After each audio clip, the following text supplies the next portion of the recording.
clusterfuck shitshow beyond the scope of this memo to describe, the dust has very recently settled on this new reality. Myself, Melisande, Ersebet, Frank Oda, his wife, Rebecca East Oda, and Mortimer Shore, IT ace and Western martial arts expert, have been expunged from D.O.D.O. and have set up a command center in Frank and Rebecca's home. Our mission? To counter Granya's efforts by following her doers back in time ourselves, hopefully with the help of the recruits for whom I'm writing this, and neutralizing those doers' work. One final part to this equation. The immensely powerful, secretive Fugger banking family has come to understand that something is destabilizing history and that Grania is behind it. Saving the world is not their power alley, so they've done a few things to empower us to do it instead. With their influence, Frank and I obtained the necessary material to build an O-deck in the basement here, and D.O.D.O. has been dissuaded from doing physical harm to any of us.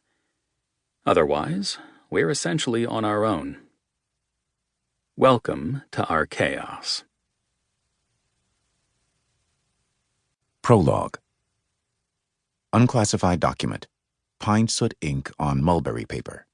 Stored in a lacquered box in Namanaki village, near Kyoto, 1450 CE. I am trembling almost too much to write this. At dawn, an elderly naked man appeared at our door, with cedar needles poking out of his hair. He greeted us with a wobbly bow and a confused smile, as if he were drunk, and he spoke in a dialect so strange and an accent so bizarre that we could hardly understand what he said. Because we live on the very edge of the village, we are accustomed to receiving travelers from Kyoto in need of shelter, but not of clothing. He is from either elsewhere or elsewhen, my wife whispered to me, eyes wide. There is glamour all about him. We invited him to sit on the veranda while he rinsed his feet and brushed the cedar needles from his hair. As he patted his feet dry, he looked up and about vaguely, studying the steep incline of the roof as if he were trying to calculate how fast it might shed its snow load. Wooden shingles, he said to us, as if this were new information. Not bamboo. That's interesting, isn't it? They must be very loosely attached to let the smoke escape. Of course, I said, wondering why he considered this a topic for discussion. Once he entered, he gazed at every mundane detail of our home with an expression of dazed wonder. The sanded wooden runners of the sliding doors, the tatami mats around the sunken hearth, the kettle suspended from the ceiling, our small family shrine. Indifferent to his own nakedness, he made a circuit, glancing at us and smiling before returning his attention to whatever next fascinated him. I wondered if he was simple. Clothes, my wife hissed at me, and once I had fetched it, she presented him with my extra kimono.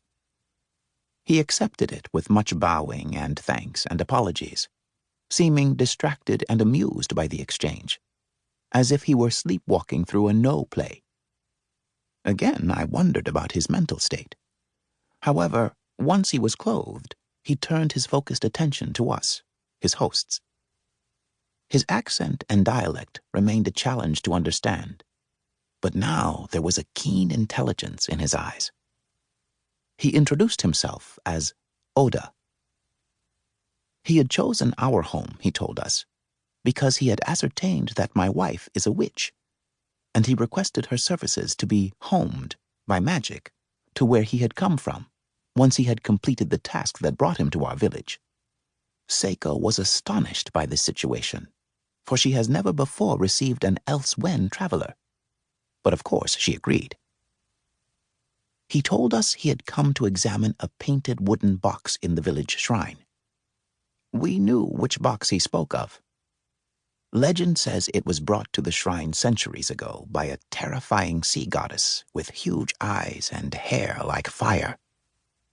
Sometimes she is said to be a Tsukimono Suji, with a fox familiar, which explains her strange hair. We asked him questions. What was in the